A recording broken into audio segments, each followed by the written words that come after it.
Boa noite a todos presentes. É uma bênção muito grande estar aqui para mais um estudo da Palavra de Deus. Você vai ter o privilégio, de recapitular, um tema que é bem conhecido nosso, que o tema aqui, o nome é o Império sobre Ataque, o inimigo revelado. Nós já sabemos quem que está sobre ataque, que inimigo é esse, Mas antes aqui, como a irmã já cantou o hino das mães, muitos têm mães, outros a mãe já se foi, mas está na lembrança, no coração, daquelas que já se foram. A nossa esperança é encontrar todos um dia na Canaã Celestial, livre de toda dor, todo sofrimento, o que aconteceu. Mas, de fato, todos estamos aqui porque tivemos uma mãe, e um pai. Não tem como nascer fora disso, Mas, de qualquer forma, a mãe é uma bênção muito grande, Uma bênção muito grande.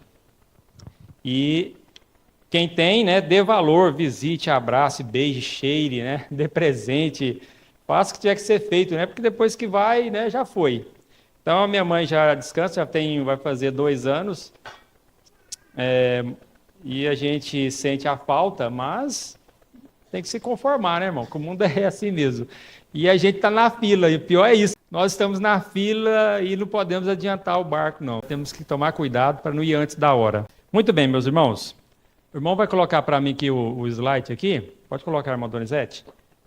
Queridos, nós conhecemos pela Bíblia, pela Palavra de Deus, que nós temos um privilégio muito grande de conhecer a verdade. Muitos outros não têm esse conhecimento. E Deus vai julgar cada um conforme seu conhecimento, seu procedimento. E no final, quem fazer a vontade de Deus, ou quem Deus achar que deve estar lá, mesmo que não conheceu a sua vontade, exatamente como nós conhecemos, vai dar tudo certo. Mas nós temos um privilégio e nós também temos que tomar alguns cuidados. Nós vivemos num país hoje, não é monarquia, não é uma ditadura, não é o imperialismo. Nós vivemos aqui no Brasil, que nós temos aqui o chamado democracia. Dizem que é democracia. É o nome que se dá para a coisa que nós vivemos aqui hoje. Nós nem sabemos direito se é democracia de verdade ou não. O que é isso de fato? Mas no Brasil nós temos um privilégio, pelo menos não tem guerras aqui no Brasil. Guerra mesmo. Não estamos lutando contra a Argentina, contra nada. Existem as piadinhas, contra Portugal, contra a Argentina, aquele negócio. Mas não existe uma guerra. Mas é claro que você vai no Rio de Janeiro, por exemplo, e eu não tenho muito planos aí no Rio de Janeiro, irmãos? Porque Rio de Janeiro pode ser bonito, Copacabana e tudo mais, mas ali só Deus na causa, irmãos? Ali o negócio é feio. São Paulo, Cidade Grande, Uberlândia, também o negócio não é tão legal. Mas será que nos preocupa, em algum momento nós pensamos, será que eu corro o risco de perder a salvação? Estou na igreja, batizei, estou na igreja, sigo minhas práticas, etc. Estou garantido? Já bateram o carimbo lá no meu passaporte, já está para o céu, falta só ser arrebatado. Bom, não é bem assim, irmãos? Nós temos uma jornada e o fato é que nós precisamos ser fiel a Deus no que conhecemos, buscar mais conhecimento, para que a gente não seja enganado.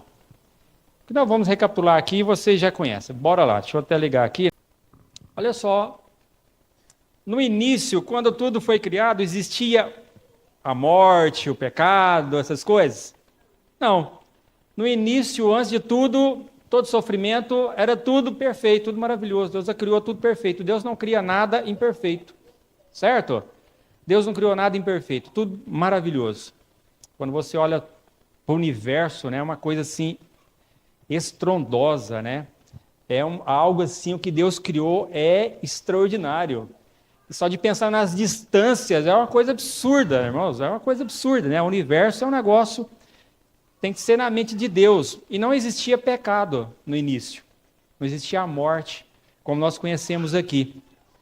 E pelo que nós sabemos, só aqui existe a morte, Em todo o universo Deus criou que onde existe vida, possivelmente não há a morte.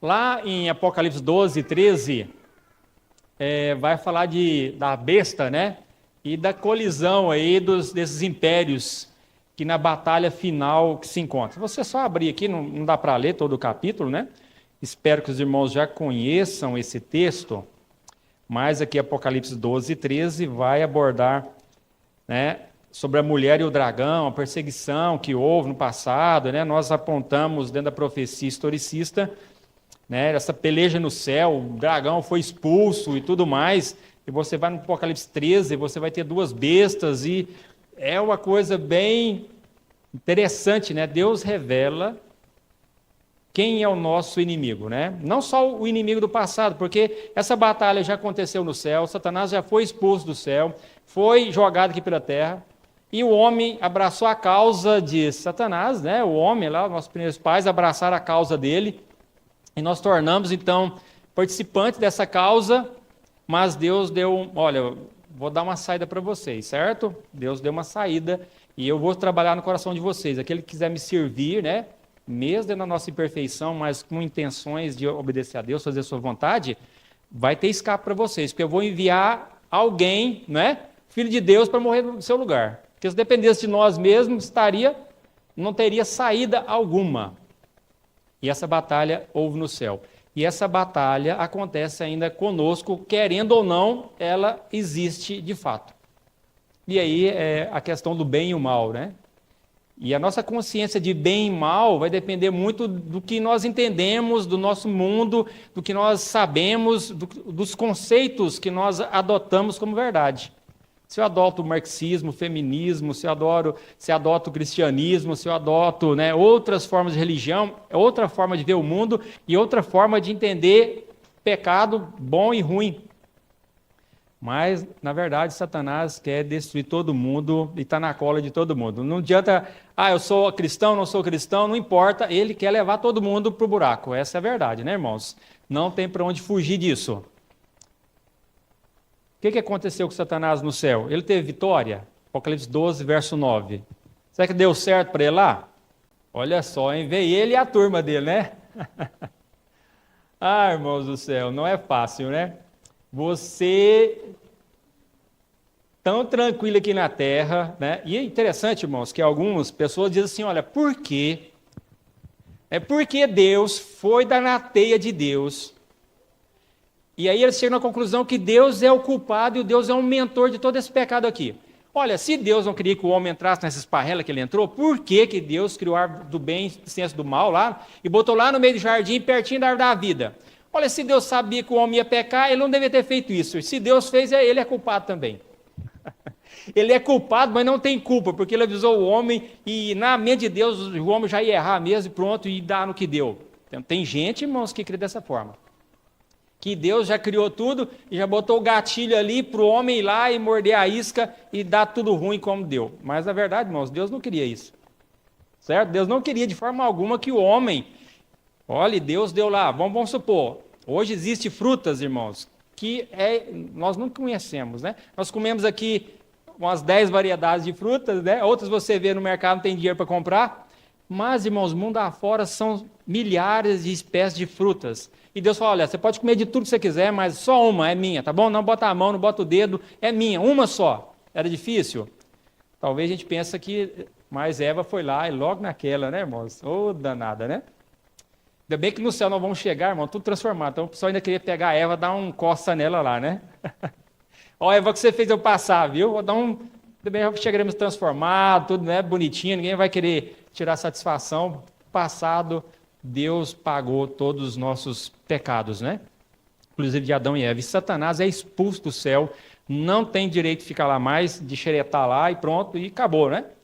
E nós temos esse privilégio de seguir a Deus. Então, ó, não deu certo lá, e vai dar certo aqui para ele? Continuar a vida inteira aqui? Não vai dar certo também. Aí Deus chama eu e você para se aliar ao exército de Deus, porque a batalha não é só Deus contra Satanás, ele chama, igual chamou os anjos no céu, todos os anjos chamou para a batalha para expulsar Satanás, ele chama a mim e você para ser firme, para ser valente aqui, confiar em Deus, falar, porque eu com você, viu, irmão Gilson? Eu e você, Deus falando, nós vamos vencer juntos, eu e você, Luiz, eu e você, Abimael, eu e você, cada um aqui, Deus e você, Deus e eu, na nossa vida, ele operando na nossa vida, nós também vamos vencer Satanás. Com a graça dele, não sozinho. E ele poderia muito bem ter feito sozinho, mas não, ele quer a sua ajuda e quer que você tome uma decisão. De que lado você vai ficar? Essa é a questão. Porque no final das contas, quem tomar a decisão errada, aí vai receber também o prêmio errado, né? Claro que sim. Quem é o diabo, né, o dragão, e de onde ele veio? Nós já lemos aqui, né, irmãos? Ele estava no céu, de boa lá, resolveu rebelar, e aí deu o que deu, veio parar aqui com a gente, e ele veio do céu. Como é que Deus pode criar um ser, né, com tanta capacidade, um intelecto tão brilhante, e ele entrar numa esparrela dessa? Sabemos, né, mas foi de lá que veio. E a Bíblia deixa isso bem claro para nós, então nós não temos como negar isso. E aí, se você for lá em Ezequiel 28, Isaías 14, você lê ali, ele estava no jardim do Éden, ele faz uma comparação tanto em Ezequiel, com comparação com Babilônia, o rei de Babilônia, né, Nabucodonosor. Em Isaías, ele vai fazer uma comparação com o rei de Tiro, só que todos esses argumentos que ele usa a favor, né, e contra o rei de Tiro, não cabe tudo no rei de Tiro ou no rei de Babilônia. Então aqui tem uma abrangência muito maior, porque vai dizer, olha, você estava lá no Éden, no paraíso de Deus. Aqueles reis nunca estiveram lá, você estava lá. Você andava sob as pedras afogueadas. Você era o anjo cobridor, aquele que estava acima de todos os anjos. Foi criado por Deus, o anjo querubim, né? Aquele que tinha acesso imediato com Deus. Nós adoramos a Deus, viemos aqui, cantamos a Deus. Deus fala no nosso coração aqui, mas de fato nós não o vemos. Mal, talvez você nunca nem sonhou com Deus, nunca nem viu a face de Deus num sonho. Quão bom seria sonhar e ver Deus. Nos sonhos você não seria destruído, tá certo? Mas nós nem esse privilégio às vezes temos. Mas Satanás, ali que se tornou Satanás, ele tinha acesso imediato à presença de Deus. E se ele saiu de lá trazendo com ele uma grande quantidade de pessoas que se rebelaram contra Deus, nós não temos a menor capacidade de sozinhos vencê-lo. Por isso Deus dá o seu Santo Espírito para cada um de nós, deixou sua palavra, para que ao estudarmos sua palavra, podemos preparar, conhecer as artimanhas dele, também ser vencedor através do sangue de Cristo. Então, e não é pastor, não é presidente, não é papa, não é bispo, não é o que sei que lá, que está isento das provas. E você vê isso, pastores que pregam sobre casamento, fidelidade, quando pensa que não, quem dizia sobre a fidelidade do casamento, ele cai. Ah, não pode roubar, não pode roubar, não pode roubar, de repente o camarada que vive dizendo que não pode roubar é o que está passando a perna na turma. Porque o homem, irmãos, é complicado, o coração do homem é corrupto, entende? E se Deus não transformar de fato a nossa vida, você, em nome de Deus, faz um monte de coisa, um monte de maluquice. O pecado foi encontrado aqui em Isaías 14, 13 a 14, foi encontrado de uma forma misteriosa no coração desse anjo que tinha acesso à presença de Deus. E nós estudamos a lição da semana passada, né, Isaías 6, quando você vê a presença de Deus numa visão, você sente, olha, eu vou ser consumido, porque eu vi a glória de Deus. Então Deus, nós não vimos essa glória, porque muitas vezes aí a gente não tem uma reverência na casa de Deus, na hora de um culto familiar, a pessoa anda, sai e tal, e é como se fosse uma festa, um encontro familiar, um encontro qualquer, não tem aquela reverência, aquele respeito. Agora essa é uma hora sagrada. Porque às vezes a gente perde essa conexão e entender que Deus está ali naquele momento. Porque ele diz, olha, onde estiver reunido 2 ou 3, e até você sozinho, tá bom? Até você sozinho estiver reunido em nome de Deus, para ter certeza, através do Espírito Santo, ele se faz presente ali com você. Então, Satanás encontrou-se um pecado no seu coração, o orgulho, o egoísmo, ele cresceu e falou, olha, eu vou ser semelhante ao Altíssimo. E ele tenta colocar isso no coração do homem, né? O homem tenta... se der um tamborete para o homem subir, já começa a fazer discurso e acha que é melhor que todo mundo. Na escola, tem aquele representante da classe, aquele que fala mais, aquele que é mais introvertido para representar. E ele, às vezes, acha que já é demais, é o presidente, né? Porque ele é o representante da classe. Então, na verdade, irmãos, o ser humano ele tem esses problemas com ele, porque muitas vezes o orgulho, o egoísmo está no nosso coração tão enraizado que às vezes tem no fazer o bem, existe alguma centelha do mal misturada ali, porque o nosso coração é perverso. E se Deus não transformar completamente, a gente pode ter uma fagulhazinha lá do pecado, sabe, no nosso coração. E aí só Deus para saber exatamente por que fazemos, o que fazemos, né? Quais são os reais motivos do nosso coração. E aí a Bíblia vai dizer o que aconteceu depois da rebelião. Nós já lemos, a irmã leu aqui, mas Apocalipse 12, verso 3 e 4, viu-se um sinal no céu, né? Um grande dragão vermelho. É o bicho de 7 cabeças, irmãos, com 7 cabeças, 10 chifres na cabeça, 7 diademas, a sua cauda arrasta a terça parte das estrelas do céu e lança pela terra. O dragão se deteve na frente da mulher que estava para dar à luz, quer engolir o filho, aquele rolo todo. Então, esse dragão aqui, ele é quem? A antiga serpente. Aquele que tenta todo ser humano, em todos os lugares, ele está lá sempre no nosso encalço. Mesmo Jesus, Filho de Deus, ele teve sossego. Satanás fala, não vou mexer com Jesus não, porque ele é Filho de Deus mesmo, não vai dar certo. Foi assim que aconteceu? Não, irmãos. Ali ele colocou toda a sua energia em cima de Cristo, tudo que ele podia, porque ali era tudo ou nada. Se Deus não nos protegesse, nós não suportaria a pressão que seria dada sobre nós. Você pode ver isso através da vida de Jó, né? Deus falou, não, pode ir lá, vai só. Num dia foi lá e acabou com tudo. Matou todo mundo e destruiu tudo, ficou só alguns gatos pingados de servo. Porque se Deus não proteger você e a mim e todos os seres humanos, num dia ele destruiria tudo que pudesse, sobraria nada. Mas Deus, ele protege a você e a mim. Mesmo muitas vezes fazendo coisa errada e embrenhando o mundo afora na lama. Não, eu vou segurar esse camarada aqui, porque espero que lá na frente ele abra uma luzinha, né, na vida dele, igual o filho pródigo, né? Vai lá na lama, quem sabe desperta uma luzinha na cabeça dele e ele volta para mim. Então Deus ele é misericordioso porque ele tenta cuidar de nós, mesmo nós não merecendo. Ele então é expulso do céu. E aí, como nós falamos, né, Deus fala para Adão e Eva, olha, não come. Interessante, irmãos, já fizeram algumas pesquisas com criança, né? Vocês já viram isso aí na internet, televisão. Pega as crianças lá e bota um chocolate, alguma coisa, e fala, não mexe. A gente vai ali, põe a criança sozinha, não mexe. Se você não mexer, quando a gente voltar, a gente dá dobrado isso aqui. As crianças aguentam? Algumas aguentam, não mexe. Mas outras, irmão, o cara bate a porta, ele já vai lá e come o doce, já se lambuza.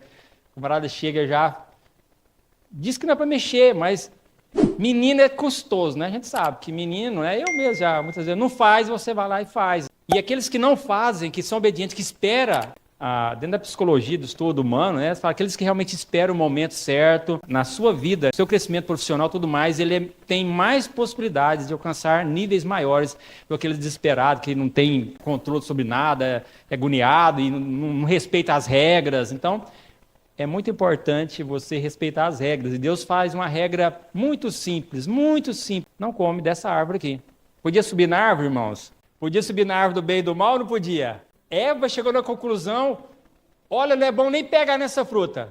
Eva disse, não é bom nem pegar. Deus proibiu comer, irmãos. Podia subir na árvore, descer, rolar. Só que quanto mais perto você estiver da árvore, mais arriscado é você cair.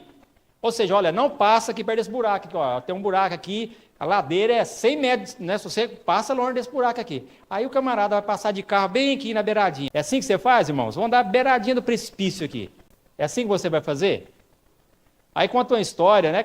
Provavelmente não é verídico, que uma rainha, né, um rei, o seu grande cavaleiro havia morrido. Precisava de um novo cavaleiro que guiasse a charrete ali, aquele carro ali do rei. E chamaram alguns ali, pessoas bem capacitado para dirigir aquela carruagem real, e falou, olha, tem um precipício aqui, certo? E vamos ver quem é o mais hábil para se desvencilhar e não cair no precipício e tal. Aí veio alguns irmãos, passou bem pertinho do precipício assim, né, para mostrar sua habilidade e tal, e outros veio, e aí mais veio um que passou bem longe do precipício.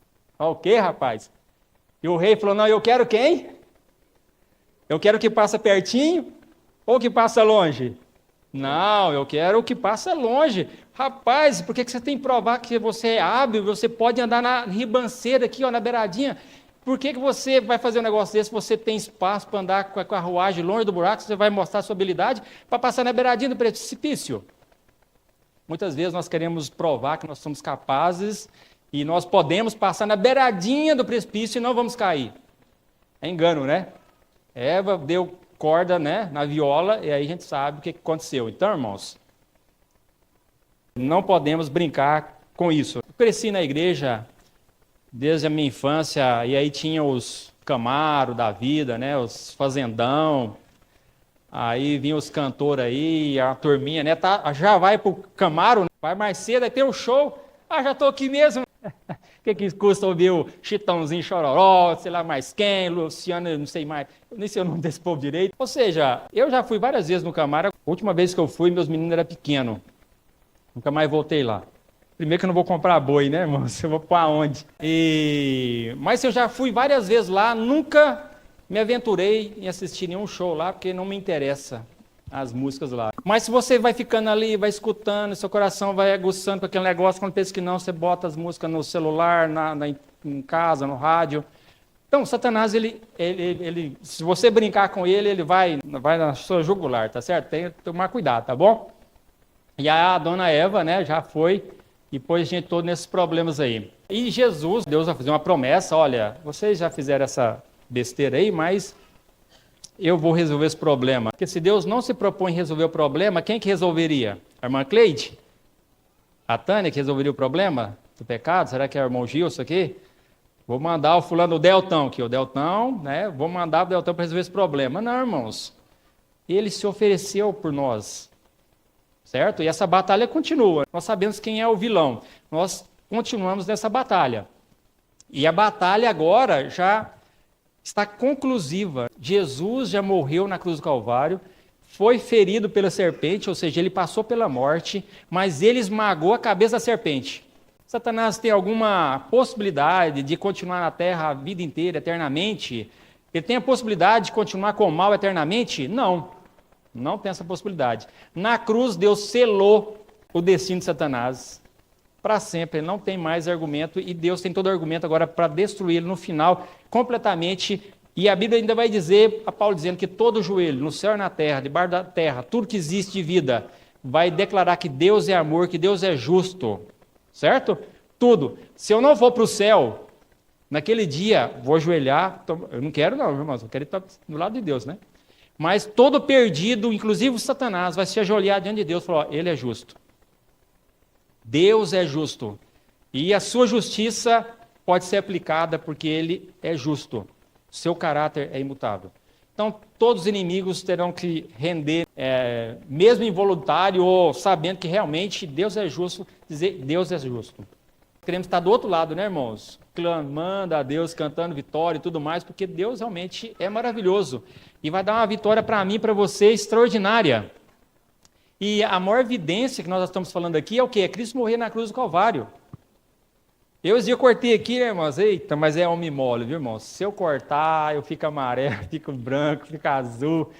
Nossa, gente do céu. Aí botou lá um esparadrapo aqui, né? Botou um band-aid. Ai, Deus do céu. A baixa pressão, né? Um cortezinho de nada, irmãos. Jesus levou 39 chibatadas, mas depois mais 39, não dava 40. Mas o chicote, não é o chicote que seu pai te batia, não, tá?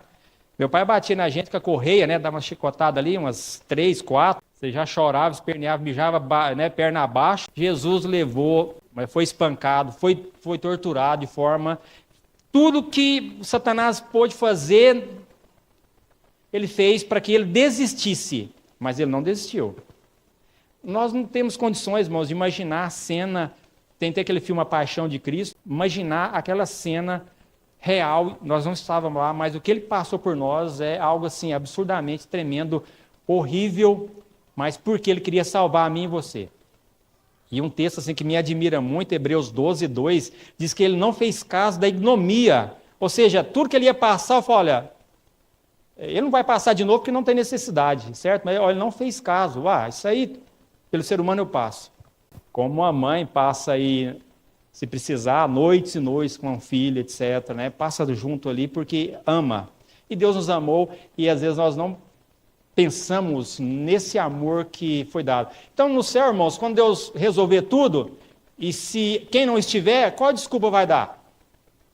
Qual desculpa que você vai dar? Não, Senhor, não tem desculpa, né, irmãos? Vai ser difícil você dar uma desculpa plausível. Ontem o irmão pregou aqui, né, falou de algumas coisas importantes, que é a oração. Oração é importante, estudo da Bíblia, que ele diz mais lá. Ele fala, olha, o culto familiar, culto congregacional é importante. Nem sempre, às vezes, você tem condições de estar aqui todo o culto, mas o máximo que puder, você precisa estar aqui. Porque é bem-aventurado aquele que ouve, aquele que lê. certo? E você precisa de ler, tá bom? Para não ser enganado. Irmãos, nosso mundo hoje é tenebroso. E aqui eu peguei esse texto aqui. Não tem amizade com o que, irmãos? Com as obras infrutíferas das trevas, mas antes reprovai-as. O ser humano gosta muito dessas obras das trevas. Não tem amizade com essas obras, mas o ser humano gosta dessas obras, porque está no DNA dele do pecado. O ser humano gosta do que não presta. E se a pessoa tem poder para fazer alguma coisa que não presta, mais ainda ele vai embrenhar. E você vê, irmãos, aí no Brasil, as notícias da falcatrua contra os idosos. Nem os idosos é poupado da mão do ser humano que tem algum poder, estratégias absurdas para roubar os outros. Então, e outras coisas mais, antes reprovai. Nós temos um grande problema hoje na sociedade, a tecnologia, a mídia, os filmes, tudo isso, irmãos, tem muitos bons, mas tem uma multidão muito maior de ruim que não presta. Sabe, irmãos, tem coisas assim que são absurdamente horríveis e contrárias à vontade de Deus. A maioria dos filmes, por exemplo, eu falo, mas eu já gostei muito de filme. Nossa, Deus da causa. Era viciado em filme, mas que coisa. Pregava na igreja, ainda prega até hoje. Mas aí tinha na segunda-feira tela quente. Meu pai tem que assistir a tela quente com filmaço. Quando eu pensei, gente, isso não condiz. A doutrina que é pregada, em novela eu nunca gostei. A doutrina que é pregada não tem nada a ver com a nossa expectativa, com a nossa religião, com aquilo que nós cremos. Só ensina besteira, só ensina coisa antagônica à palavra de Deus. E aí você vê o filme, não, mas não tem nada não, é só um filme, é comédia, não sei o quê, irmãos. Tudo isso é usado para desfazer a palavra de Deus. Você não vê nenhum filme contra o hinduísmo. Já viu o filme contra o hinduísmo? Já viu o filme contra o Islã? Falando contra o Islã, fazendo graça com o Islã. Já viu o filme contra a religião indiana lá, o indiano é hindu, né? Do Buda, Mongólia. Você vê algum filme? Não, irmãos. Qual religião que é pisoteada e qual doutrina que é pisoteada em todos esses filmes? Cristianismo. Irmãos, o foco deles é contra o cristianismo. Vai zoar de padre, vai zoar de pastor, vai zoar da Bíblia, vai fazer várias blasfêmias, várias declarações, que quando você está assistindo o filme, você não percebe, mas a ideologia que está sendo pregada ali, totalmente antibíblica, totalmente infrutífera das trevas. E nós precisamos entender isso, irmãos. Aí a pessoa assiste uma série de 150 capítulos, será que ele está estudando a lição da escola sabatina? E o pior, irmãos, que nós podemos fazer os dois, porque eu fazia. Você pode ler a Bíblia, pregar na igreja, ver filme, você pode fazer de tudo e achar que está salvo. E no final, quando Jesus voltar, vai dizer, ei, uai, eu te conheço não, uai. Como assim Deus não me conhece? Uai, mas você está na igreja só de... Fazendo o quê? Você é um figurante lá, é um ator? Te conheço não, uai. Você vive diante das telas da televisão, adora naquela bagunceira lá, e agora vai na igreja e prega, você acha que está certo um negócio desse? Qual era o problema lá nos dias dos juízes? Cada um fazia o que dava na teia. Adorava todo mundo, inclusive o Deus do céu e da terra, o Deus de Israel. Adorava tudo que era Deus. Não tinha um compromisso com o único Deus verdadeiro do céu e da terra. Tem compromisso com todos os deuses. E aí, vai chegar no céu desse jeito? Vou ver todas as novelas. Novela da Globo é só espiritismo. Só potriqueira. Entendeu? Vai ver um negócio desse, irmãos? Feminismo, espiritismo, de tudo que não presta contra a palavra de Deus. Você, um cristão adventista, vai seguir a novela da Globo e qualquer outra novela que seja? Irmãos, é isso aqui, irmãos, ó. Obra infrutífera da treva, não se alinhe com esse povo, porque as ideias vão ser horríveis. Quando eu era criança, assistia alguns desenhos animados, Careta e Motreta, Pernilonga, Pica-Pau.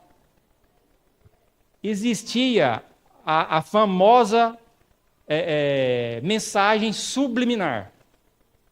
Hoje, irmãos, não tem mensagem subliminar mais, tá? Mensagem subliminar já era, isso aí é coisa do passado.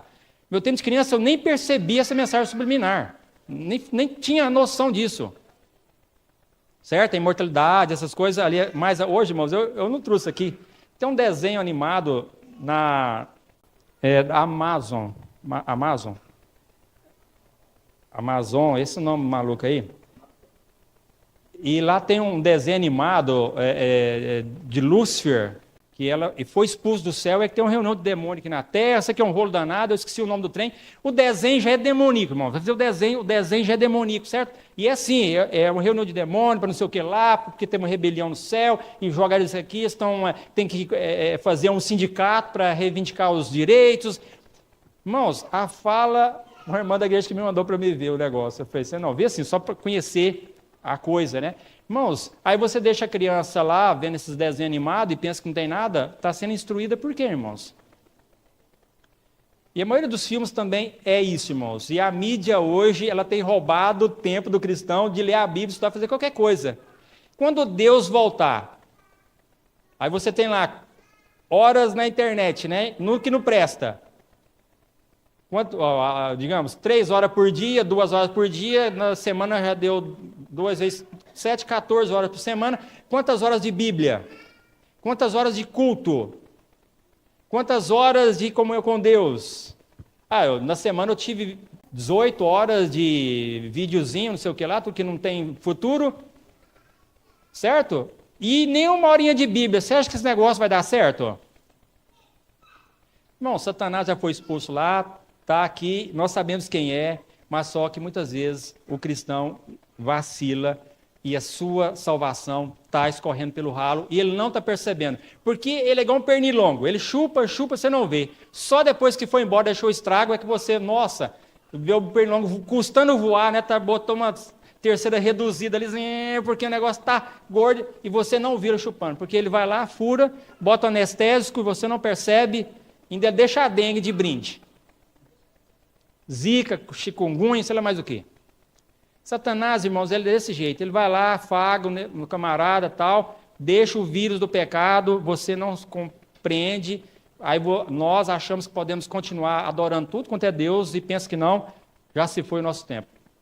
A luta, irmãos, é pela adoração. Caim e Abel. Qual o dilema daquilo tudo?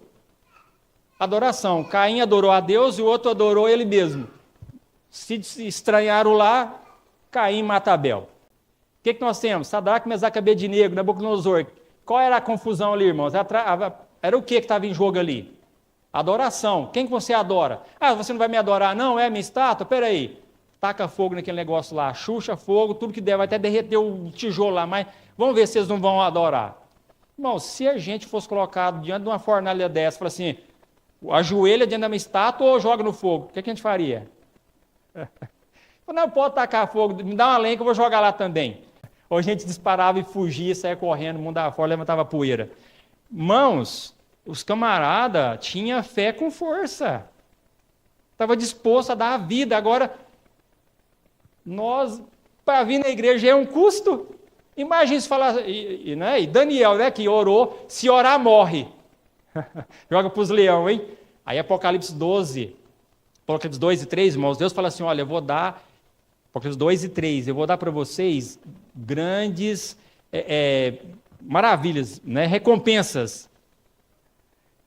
E se vocês me adorar, eu vou dar coisas maravilhosas para vocês. E vocês têm que adorar quem? O Criador do céu e da terra. E aí vem Satanás, no 12, no 13 ali, 2 e 3, ele diz o quê? Aí o dragão dá para a besta o seu trono, olha só, a bichinha é custosa, dá o trono, a autoridade e o poder. E falei, quem adorar a besta, adora quem, irmão? Vocês sabem? Quem adora a besta, adora quem? O dragão. Eita, coisa pesada, hein? Então nós temos duas saídas, ou você adora a Deus ou adora o dragão. Não tem mais conversa, certo? A astúcia e o engano, irmãos, é a arma primordial do inimigo. Pergunto, pode usar a arma do engano para o bem? No mundo pode, irmãos. Tá? No mundo pode. Vou dizer como. Alguns pilantras aí que ficam querendo pegar as crianças, eles abrem um perfil falso, engana o enganador e prende o camarada. Tem que usar o engano para pegar eles. Vai, abrir um perfil falso, conta comigo. Ele não vai. Então, através do engano, eles capturam aqueles camaradas que é sem vergonha, né, que precisa ser preso. Hoje está tendo muito esses vídeos, esses joguinhos, sei lá o que lá, que desafiam, criança se cortar, não sei o que lá. Como é que pega os camaradas desses, irmãos? Através de astúcia, de engano, Ah, é só menininha aqui, vem contar comigo, vou te esperar na praça, em tal esquina, tal. Quando o camarada vem, a polícia crau. Tem que usar um engano para pegar ele. Deus não usa engano. Na Segunda Guerra Mundial, os americanos, né, com os ingleses, fizeram muitos tanques infláveis. Enchia o bichinho em 2 minutos. Estava um tanque pronto. E botava vários tanques, vários lugares. Vamos batalhar aqui, a nossa frente de batalha vai ser aqui. Os inimigos passavam um aviãozinho em cima. Rapaz, o negócio tá loucão lá. Vamos bater aqui, manda todas as forças para lá. Chegar lá é o quê? Era farsa. Era tudo tanque inflável. Então, irmãos, muitas vezes as pessoas usam o engano para, né, o bem também, porque nós vivemos num mundo de engano. Mas Deus não usa o engano, Deus fala a verdade. Deus fala a verdade. E Ele espera que eu e você abra a sua palavra para não ser enganado. Satanás vai usar, irmãos, de tudo, das tripas o coração para nos enganar. Basta eu e você dizer não. E estudar a palavra de Deus e confiar. O que Deus falou, você bora junto e as consequências que nas mãos de Deus. E pronto, é assim que funciona. Nosso eterno Pai, te louvamos pelas tuas bênçãos, por ter vindo aqui ouvir tua palavra. Que não venhamos, ó Pai, estar conciliado com as obras das trevas. Que possamos aborrecer essas obras. Que possamos amar a tua palavra. João disse que as pessoas não queriam ir a Jesus porque não queriam abandonar a sua vida corrupta de pecado, porque ele era a luz do mundo, mas muitos não quiseram essa luz. Talvez nós aqui na igreja estamos aqui, mas por vezes estamos aliados também ao inimigo das trevas, fazendo as suas sugestões, mas, ó Pai, nos ajude para que sejamos convertidos definitivamente pelo teu poder, para que aborreçamos completamente as obras das trevas. Cria em nós, ó Pai, um espírito reto, desejo pela tua palavra, desejo pelos louvores sagrados, para que possamos, ó Pai, compreender a tua vontade em nossa vida. Abençoe cada lar aqui representado. Abençoe as famílias também que estão longe de ti, mas que elas possam voltar e compreender o teu chamado estar aqui, Senhor. Senhor, com as famílias enlutadas, né? Inclusive nossa irmã Preta que descansa, mas aguardamos ver todos os queridos naquele grande dia da tua volta para nos reencontrarmos e nunca mais haver nenhum pecado, nem dor, nem tristeza, mas estar contigo para todo sempre. Nos dê tua paz, teu perdão, nos leva em paz para nossos lares, te pedimos por Jesus. Amém, Senhor. Amém.